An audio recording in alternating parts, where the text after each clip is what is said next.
I feel like so much of that innate knowing or power really comes from the sacred feminine.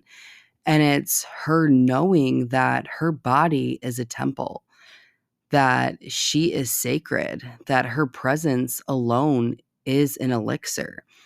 And truly, as a feminine essence being, your power channel is cultivated through your womb, heart, third eye connection. And I know I talked about this or touched on it, I believe in episode number 1, but so many of our spiritual teachings talks about ascending the body and going into these higher states, but there really comes a point where your true power, where your magic, your essence is truly found in the descension. It's dropping down into the body, into the womb, into the innate wisdom that exists in the blood, in the bones, right?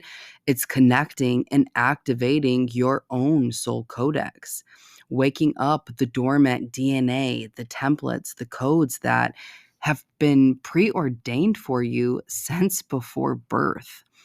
So it's coming home, back to this understanding that your womb is your most powerful portal way, that through your womb, you have this direct connection to source or to God. And it is through your womb, through this creatrix energy, this eros, that you have the ability to birth and be the bridge between the physical and the non-physical realms. So, sexuality and spirituality are woven so tightly together. And can you imagine this type of power? And why this was so heavily feared by the people that were trying to control us. Okay. So, this is why for so many centuries, our sexuality, our sensuality, our femininity has been so heavily demonized and repressed. Okay. So, coming home and remembering that your womb, your sexuality is the source of your power, this is how we can truly begin to reclaim our essence and come back home to our magic.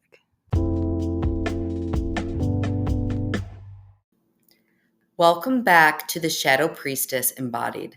I'm your host, Kaylin Rakowski, and thank you for joining me today for another deep dive and exploration into your inner world, into your body, the shadow realms, where we will begin to explore some of these esoteric principles and really begin to drop them down into modern day application and embodiment. This is a sacred place where you can begin to truly meet yourself, meet your medicine, and to meet your magic. This is a place of remembrance. Take a deep breath and let's begin. Hello, beautiful people, and welcome back. So, today I want to deep dive and discuss some of the most profound feminine wounds that I will just say that feminine essence beings carry and experience. And I'm not just talking on an individual level, I'm speaking to on a mass collective level. There are these deep wounds that constantly manifest in our lives. And I will say, especially if you are someone who, identifies as a healer, as a mystic, as a priestess, okay, as a medicine woman, someone who is here to essentially be the bridge between the seen and the unseen. There are these wounds that show up, and until we are really ready to claim our power and step into our voice and to be the fullest expression of ourselves, they constantly will manifest in our lives. And it's that thing that makes us play small. It's that thing that has us dim our light. It's that thing that makes us feel like essentially we need to hide. So today, I really want to deep dive with you guys today about the witch wound, the whore wound, And I think we'll even touch a little bit on the sister wound because I feel like these all are interconnected and weave together so seamlessly that we should just have a discussion about all of them.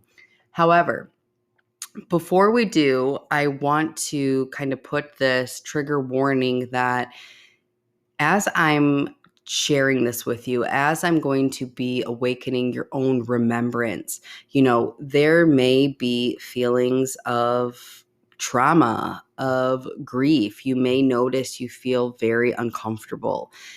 If those are happening to you, I always suggest that you listen to your body. However, I want you to also hold the awareness that there is an energetic transmission behind my voice, behind the words. And just by you hearing this information and receiving this, it can begin to awaken your own codes in your DNA, in your womb, in your light body, etc. Asking that divine blueprint to fully come online. So I just want to put that out there before we get started, because if you're someone new to my world or you're new to this work, this is something that I do see happening. So I just want to put that out there. However, if you are someone who knows that you carry the codes, that you can feel this in your body, that there is magic buried deep within you that is waiting to be embodied and to be expressed, then I highly suggest you tuning in for this episode. So, what made me want to bring this to you guys and have this discussion today was that over the past weekend, I was visiting some family. I was at my partner's aunt's house, and we were in the kitchen and we were having a nice conversation. And she just began asking me different questions about what I do for a living. And I noticed that there was a resistance there. And honestly, it surprised me because I have been in this line of work for over a decade.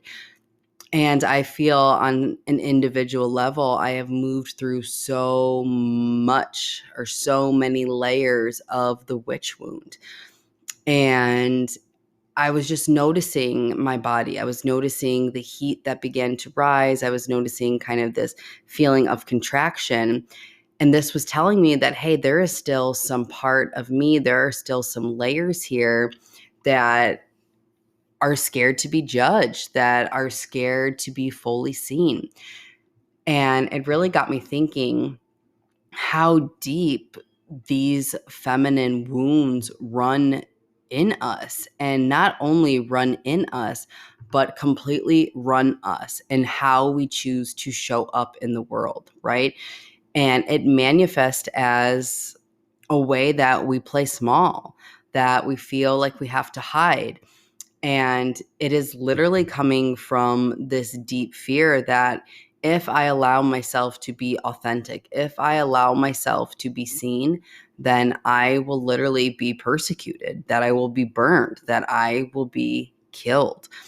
And I know as I'm saying this to you on a conscious level, we're like, well, nobody's going to show up at your house with pitchforks and, you know, hang you on the tree. Well, no. However, that imprint, that template, that coding still runs in every single one of us today.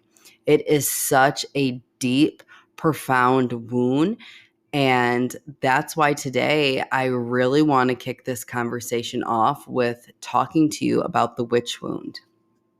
So let's talk about what the witch wound really is. So, when I'm speaking of the witch wound, I am talking about this inherited individual and collective trauma that goes back to the rise of the patriarchy, that goes back to this dark time in history called the Burning Times. And how this really manifests in women is it is this deep, deep fear of fully being seen. It is this fear of speaking up and stepping into your magic and your power.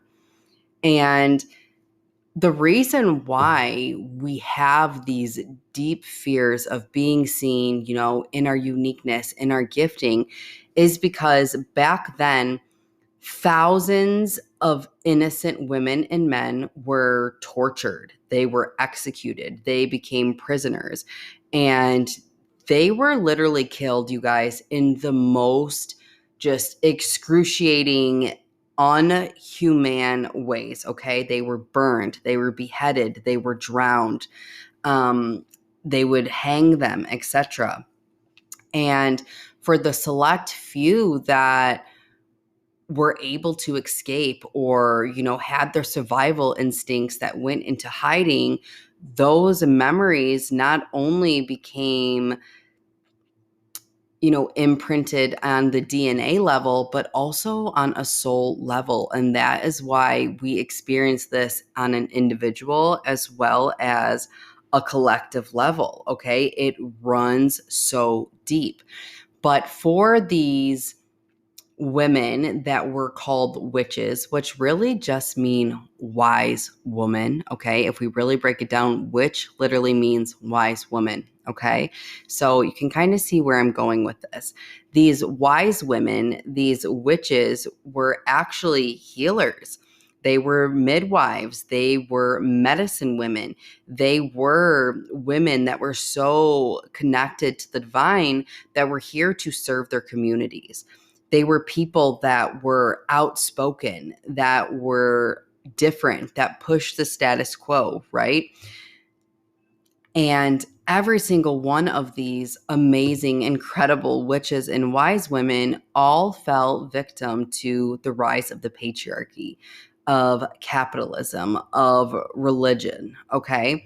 And like I said, our ancestors who then were able to survive that then began to be so deeply imprinted with this fear, with this shame, with this grief, that these survival instincts, these templates, then began to be passed down through time, through generations, and now today still exist and live in our bones, in our body, right? In our soul codex. This really is what I'm talking about when I'm speaking of the witch wound. And this is why it is so, so profound, right? Because it's on the soul level, it's on the DNA, it is individual, it is collective. And even today, we are still seeing this toxic aftermath of the patriarchy that really restricts self expression, that really restricts or demonizes authenticity, uniqueness, being connected to nature, being connected to God in a way that they're not able to control. And you're going to notice a theme as I'm talking about the witch wound, as I go into the whore wound, the sister wound. The underlying element and frequency is going to be control. All of these wounds that we experience today were a way that patriarchy, that the white man put into place so that women were heavily controlled. So I wanted to have this conversation with you all today because as I'm noticing my own resistance and someone who feels like I have worked through this on so many levels, it's time for witches. It's time for the wise women. It's time for you all to stop hiding your magic and to reclaim your power. Okay. And it's time to stop rejecting this otherness that you feel like you have, this fear of being an outcast, this feel of being exiled, because truthfully, us witches, us wise women are those who can fully claim their earth given birthrights of spirituality, of magic, and who use their powers to create and to cultivate change in the inner and outer worlds, in the seen and the unseen. And I'm hoping by the end of this conversation, you realize that witches were never the ones that we needed to fear, but those who were so comfortable with burning them alive. Okay, so let's recap the witch wound before we move into the whore wound. The witch wound really is that part of you that feels like it's too much and not enough, right? Isn't it crazy how we can feel both at the same time? But that's typically how it shows up. It's you feeling deeply unsafe to speak your truth, to allow others to fully see you in your authenticity. It's that part of you that feels like you have to dim yourself, that has to shrink your light, hide your gifts in order to make others feel more comfortable, or in order for you to feel like you fit in. Okay. So it really is the biggest wound that so many of us face because it keeps us from stepping into our magic, into our fullest expression. Okay. So now, as I go into the whore wound, you're going to see that there are some overlappings here. And to me, I honestly feel that the whore wound and the witch wound honestly are really one, because what we have been taught about our sexuality is so far from the truth. And as I open the door to this exploration for you, I want you to really think how this lands in the body. Okay. So before I get into the whore wound, well, at first I will just say the whore wound is where women are demonized for their sexuality, for their sensuality, right? Hence why men have called us whores, right? Because it has a really nasty connotation, and it's something that, most women don't desire to be called. We were taught that our sexuality is a bad thing, that it's dirty, that it's something to be ashamed of. And you're going to notice here comes that element of control again. There is a reason why. Okay. So, the whore wound was a way to keep people, well, especially women, the witches, disconnected from their power. Okay.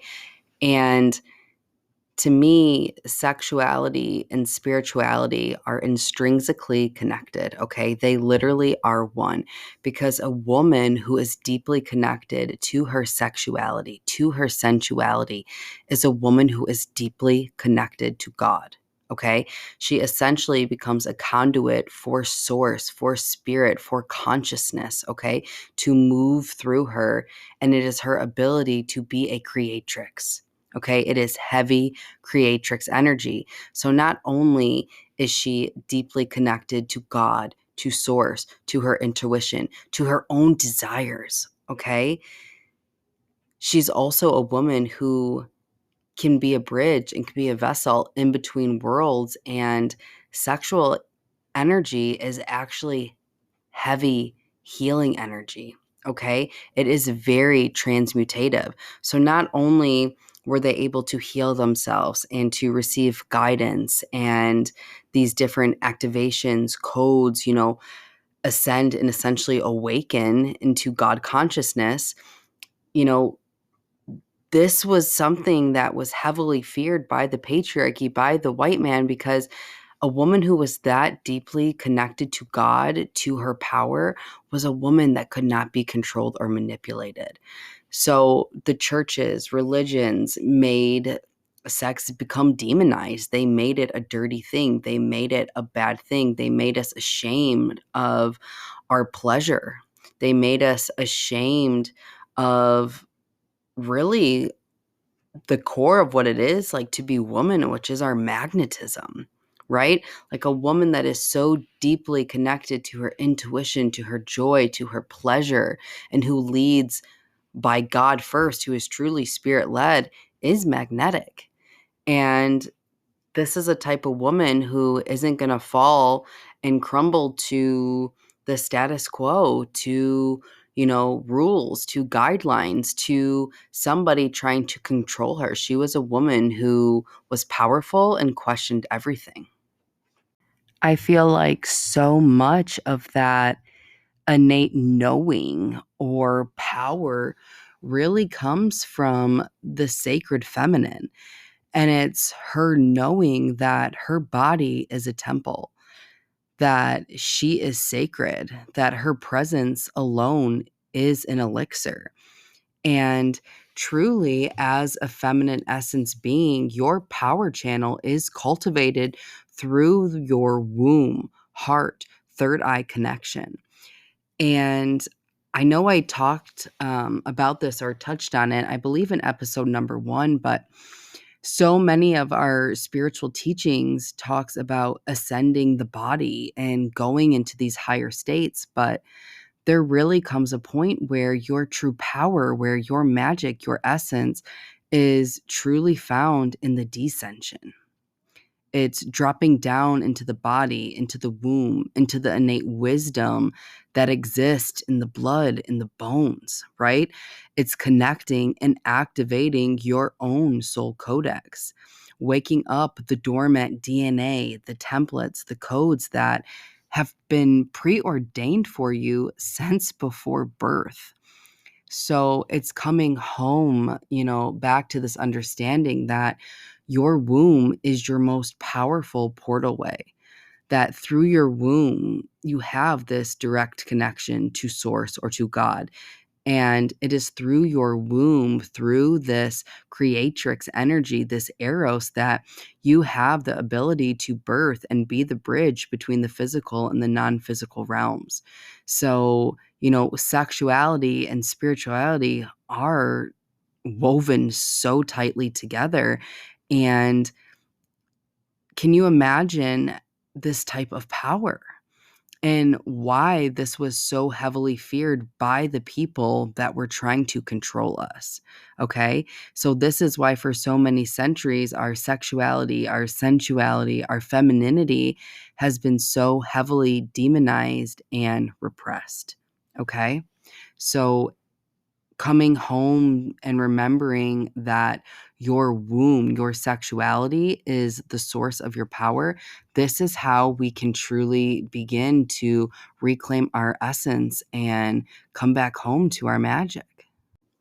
So, as we continue down this journey and this discussion, I hope that you're starting to really connect the dots and see how these wounds are deeply rooted in the rise of the patriarchy, how the witch wound, how the whore wound, and how the sister wound are really intrinsically connected and really are coming from somebody trying to control our expression, someone trying to control our power, to dim our power, to take it away, and from somebody trying to control and manipulate our connection with God, our connection with the earth, our connection with the unseen, with the mystery. And the next wound is exactly a mirror of that. Okay. So I want to talk to you guys now about the sister wound. And the sister wound isn't as heavily discussed, I guess I'll say, but I think that the sister wound is one that shows itself or manifests in our reality more than any of the other wounds. And you will know if you have the sister wound because it's like you have this pain, this distrust, this almost like disease that you feel when you are relating to other women. It's this increased judgment, right? Hyper jealousy, insecurity, the cattiness, the comparison, right? The fear. And these are all ways that the sister wound really manifests in our reality. It is our way that we relate and have relationship with fellow women. And, again, this is coming back to the rise of the patriarchy. And this is because pre-patriarchy, women lived in tribe, in collaboration, in communion. We were in community together. It wasn't unheard of that you would see other women taking care of each other, teaching each other, raising each other's youth, right? It was a beautiful way that we had this synergy because we all worked together from a place of love, from a place of generosity. And What happened was when the rise of the patriarchy came, when the witch hunts came, right? Coming back to that witch wound, they started to essentially turn women against each other. So the sister wound really is the trauma of unhealthy coping mechanisms that we had to take on to survive. And it is just manifesting in a way that we have not fully processed that grief, and we just continue to pass it down through generation and generation and generation. And so you have to understand when the burning times came into our reality, okay? When the witch hunts happened, women had no choice but to begin turning on other women. And it wasn't because we didn't love our sisters, it wasn't because um, we were desiring not to be part of the tribe anymore. It was literally our only way to survive. And what had happened was it was that essentially we had these two choices. We could submit to the new ways in the new world and betray our sisters, or become an outcast, or, essentially be persecuted or die. So it created this huge divide between women. And that was precisely the point of the patriarchy. The more divided that us women became, the less powerful they had together and on an individual level. So there is no coincidence that not only did they want to disconnect us from our sense of community, of collaboration, right, of communion, they wanted to take away our sexuality, our sensuality, our power, right? They didn't want us to be celebrated for our uniqueness, for our gifting, for our magic. This was the conditioning which so many of us still see today, that we all need or desire to be the same, because since the rise of the patriarchy, women have a deep, deep ingrained belief that sameness equals safeness. And if I am to express myself this way, if I am to, you know, be a woman who embodies her ecstasy, who is connected to her pleasure, right? That I essentially am going to be exiled and I will be killed. So you can see how this wounding literally creates paralysis in us feminine essence beings, especially if you are someone who is a trailblazer, who is a blueprint changer, who is here to question the status quo. If you are an ancient, if you are an elder, and you carry the codes to essentially be here to birth and to create this new life, you are going to have to move through so many layers of these wounds, not only for yourself, but for all the women who are to come after you, for all of the women who came before you. You literally volunteered to come here to be the change and to be the bridge and to literally birth this new world, this new way of being. Okay. What you're doing here is not lightly. If you were drawn to this conversation, it is because there is magic deep inside you. It is because you are a witch, you are a wise woman, and this is your higher self guiding you into your remembrance to set yourself free. So, what I'm sure you guys are all wondering is how? How do we begin to shift this? How do we begin to transmute this, to alchemize this? And the beauty is, it starts with you. Yes, Queen, it starts with you. It starts with each decision, each choice, day by day, that you get to ask yourself, how can I deepen into my fullest expression?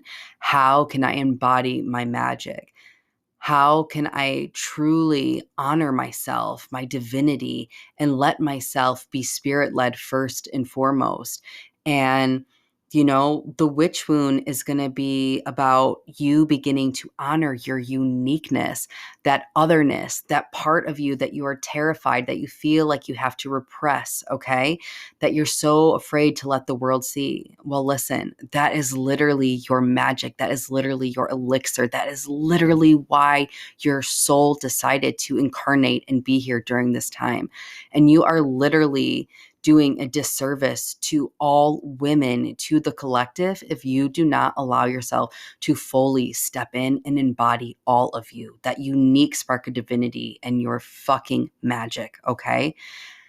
This looks like you changing your relationship with your sexuality, with you beginning to cultivate a relationship with your divine eros, that life force, that desire that runs through you, letting yourself fully experience the pleasure in these ecstatic states, because it is in those states that you have a direct connection and doorway to God, to Christ consciousness, to activate, to ascend, to download codes, guidance. It literally is your portal way and your ability to be a vessel and a bridge between worlds. Okay. So start leaning in and just looking at, what is my current relationship with my sexuality? What is my relationship with pleasure? Okay. And maybe this looks like you begin adorning yourself, treating your body as it is a temple, because the sacred feminine knows that. She knows that her body is sacred. She knows she is a temple. So start romanticizing yourself, okay? And treating that energy, that creatrix energy, right? Treating your body in such a way that it is absolutely sacred, okay? And the sister wound, God, if you are a woman listening to this, if this is the only thing you take away today, it is time for you to love, to support, to build up, and to forgive your fellow sisters. Imagine what a different experience of reality we would get to have if we truly were in communion and collaboration with each other. I have been working through this wound so much the last 5 years, and I cannot tell you how good it feels to have these divine feminine, just fucking powerful goddesses in my corner. And just because another woman is shining brightly or she is in her power, like, it does not take away anything from you. It doesn't make you any less wiser, any less beautiful, any less powerful. If anything, it enhances it. So I encourage you to push yourself, to get in community, to get into collaboration, to begin opening yourself up, opening your heart up, right? Becoming vulnerable and allowing women to fully see you and to create a whole different relationship with your sisters. This is how we literally begin to change the collective experience. This is how we begin to heal these wounds for me, for you, for us, right? Like, we have the power to do this. And I'm hoping that as the witches, as the wise women that you are, the mystics, the healers, okay, that you take this episode as an activation of your remembrance, of your power, of your sovereignty, and you begin to be it so unapologetically in the world that you give other permission to do the same. If you had some type of activation or remembrance from being drawn to this episode and are wanting to go deeper, I recently have opened a few select one-on-one spaces for my private mentorship, as well as I'm opening the door to my favorite group program, Emergence, where we will be deep diving into topics like these, private coaching, as well as energetic transmissions. If this is something that feels aligned and is calling to you, click the link in my show notes. Thank you so much for joining me today for another juicy episode of Shadow Priestess Embodied. I absolutely love diving in and having these conversations with you all. If this is an episode that you found intriguing, that you found some nuggets in, please share it with a friend and be sure to subscribe and follow me so you can be present for all of the upcoming transmissions, activations, and downloads that I'll be bringing to our community. Have an absolutely magical day, and I'll see you soon.